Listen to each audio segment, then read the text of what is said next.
नमस्कार बच्चों, अभी अपने कक्षा 11 में हिंदी अनिवार्य नमक का दरोगा लेसन चल रहा था। इससे पहले जो मैंने आपको बताया था कि किस तरह जो पंडित वंशीधर हैं उनके पिता उनको समझाते हैं कि आप भाई नमक जिस भी विभाग में काम करो वहां वेतन की ओर ध्यान न देकर चढ़ावे की तरफ ध्यान देना। इस तरह से क्या है, मुंशी वंशीधर जो है वो नमक के दरोगा पद पर क्या है प्रतिष्ठित होते हैं, यानी उसको ग्रहण करते हैं।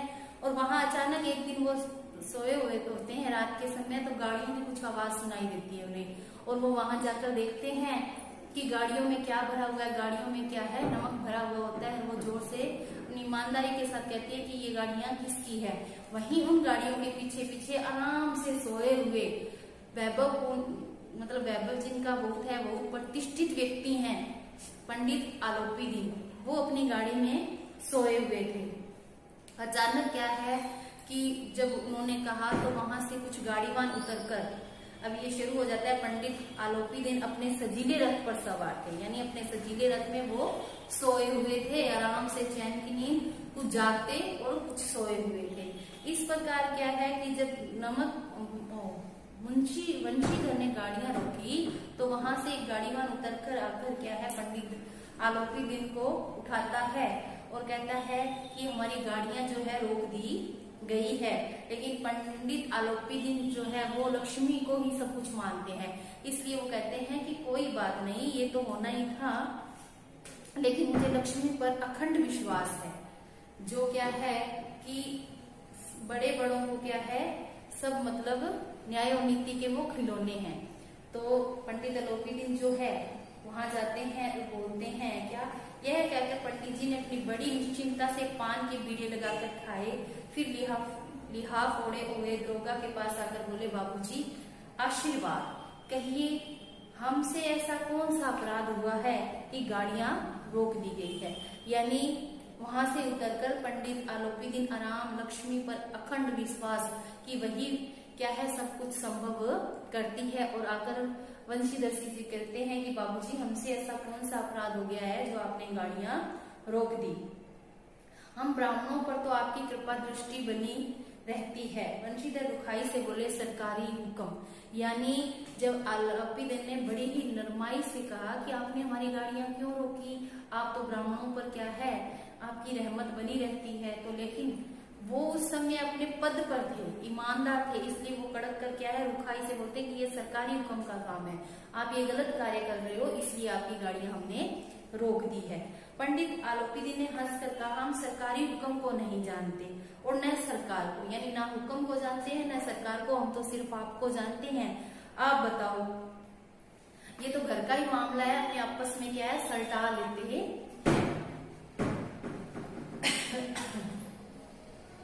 उसके बाद क्या है, आप व्यर्थ में ही कष्ट उठाए, यह नहीं हो सकता, इधर से जाएं, इस घाट के देवता को भेंट न चढ़ाएं, ऐसा कभी नहीं हो, यानी इसी रास्ते से जाएं और यहाँ जो व्यक्ति है उसको देना, ऐसा कभी भी नहीं हो सकता। यानी यहाँ जो घाट का देवता किसको कहा है इन्होंने, वंशीधर जी को कहा है, यानी मुंशी वंशीधर को कहा है इन्होंने घाट का देवता। तो किसने, पंडित आलोपी दीन ने कहा कि इसको भेंट देकर हम आगे जाएंगे। वंशीधर पर ऐश्वर्य की मोहिनी वंशी का कुछ प्रभाव, यानी जितनी नम्रता के साथ आलोपी दीन बात कर रहे थे उसका जो मुंशी वंशीधर है उस पर कोई भी प्रभाव नहीं पड़ रहा था। वो कड़क कर बोले कि मैं नमक हरामों में नहीं हूँ जो कोड़ियों के ऊपर अपना ईमान बेचते हैं। इस समय हिरासत में है, आपके कायदे के अनुसार चालान होगा, बस मुझे अधिक बातों की फुर्सत नहीं, जमादार बदमाशियां तुम इन्हें हिरासत में लो। यानी वो पंडित आलोपी दीन से कहते हैं कि ज्यादा बातचीत करने का मेरे पास समय नहीं है।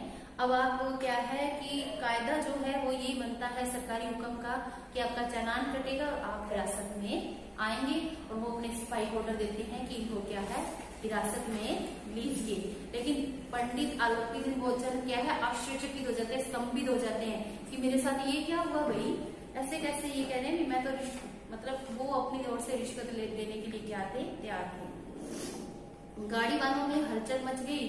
पंडित जी के जीवन में कदापि यह पहला ही अवसर था कि पंडित जी ऐसी कठोर बातें सुननी पड़ी, यानी पंडित आलोपी दीन के जीवन में ये पहला ही क्या था, अवसर था, जो क्या है उन्हें ऐसी बातें सुननी पड़ी थी।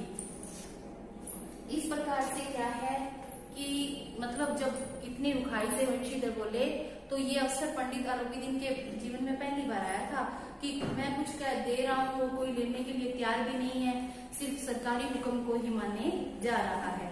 मतलब जो लोग थे वो सब क्या है, जो गाड़ीवान थे या अन्य कोई लोग थे, वो इस बात को लेकर बहुत ही आश्चर्यचकित थे कि देखो ये इतना प्रतिष्ठित व्यक्ति और इसका कैसे अपमान हो रहा है, इसके पास इतना धन है, इसका इतना वैभव फैला हुआ है और इसका कैसे निरादर हो रहा है।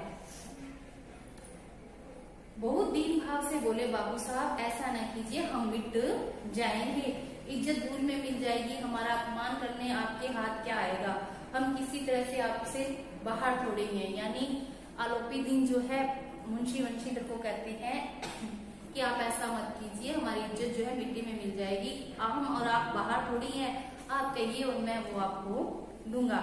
लेकिन वंशीधर जो है उन्होंने कठोर स्वर में कहा कि हमें ऐसी बातें नहीं सुननी चाहते, यानी मैं ऐसी रिश्वत वाली बातें सुनना ही नहीं चाहता हूँ। इस प्रकार क्या है कि धीरे धीरे आलोपीदीन ने जिस सहारे को चट्टान समझ रखा था वह पैरों के नीचे से खिसकता हुआ मालूम हुआ। यानी स्वाभिमान और धन ऐश्वर्य की कड़ी चोट लगी, किंतु अभी तक धन की सांख्यिक शक्ति का पूरा भरोसा था। सांख्यिक यानी संख्या की शक्ति का, यानी ऐश्वर्य और धन का जो उन्होंने बहुत बड़ी चट्टान बना रखी थी कि इसके आगे सब कुछ संभव है, लेकिन वहां क्या है सब कुछ उन्हें फिसलता हुआ नजर आया। लेकिन फिर भी उन्होंने सांख्यिक एक शक्ति थी जिससे उनको भरोसा था, इसलिए वो बोले कि लाला जी 1000 के नोट बाबू साहब को भेंट करो, इस समय भूखे सिंह हो रहे हैं। यानी उन्होंने रिश्वत देने के पंडित आलोपीदीन ने क्या किया, प्रयास किया और उन्हें 1000 नोट का भेंट जो है 1000 रुपए क्या है भेंट स्वरूप देने के लिए कहा, लेकिन माने नहीं वो। फिर वो उन्होंने कहा 1000 नहीं 1 लाख रुपए भी तुम मुझे देते हो तो मैं इस सच्चे मार्ग से नहीं हटूंगा, मैं तुम्हें हिरासत में लूंगा और तुम्हारे इस पे क्या है चालान काटूंगा। धर्म की बुद्धिमानी दृढ़ता और देव दुर्लभ त्याग पर मन बहुत झुंझलाया। अब दोनों शक्तियों में संग्राम होने लगा, उछल उछल कर आक्रमण करने लगे।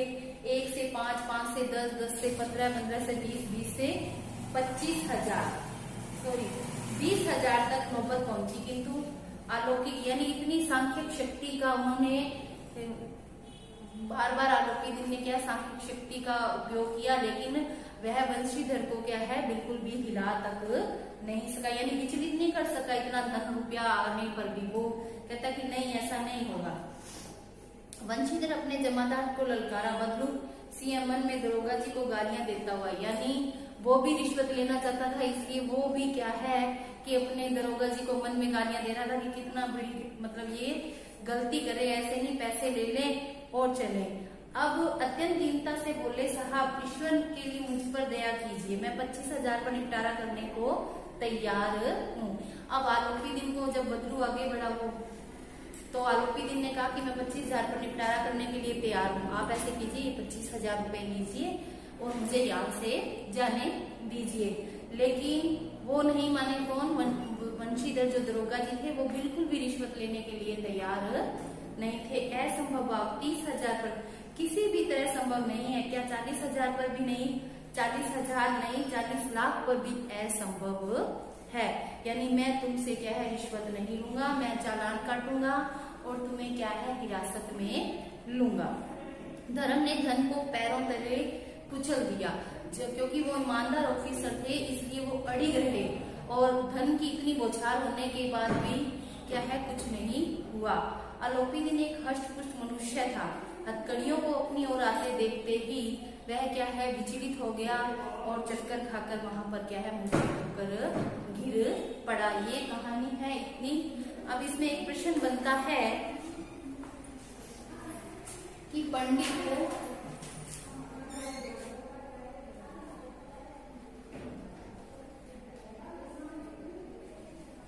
आलोपीदीन ने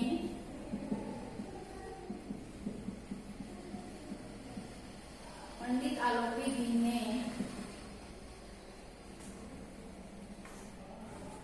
वंशीधर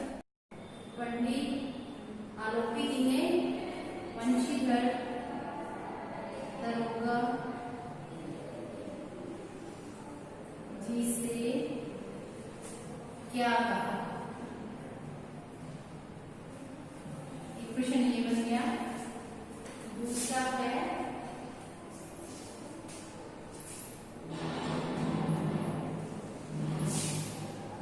वंशीधर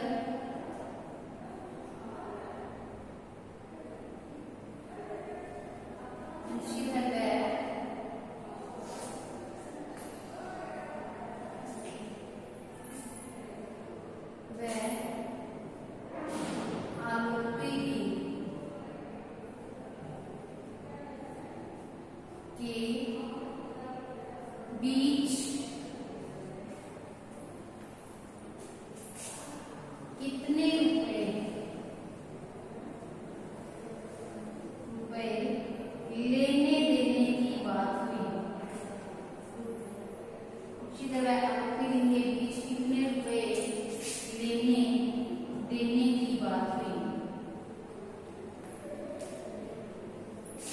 सॉरी, देने की बात, सिर्फ देने आएगा, वे देने की बात हुई। प्रश्न ये हो गया। एक दूसरा है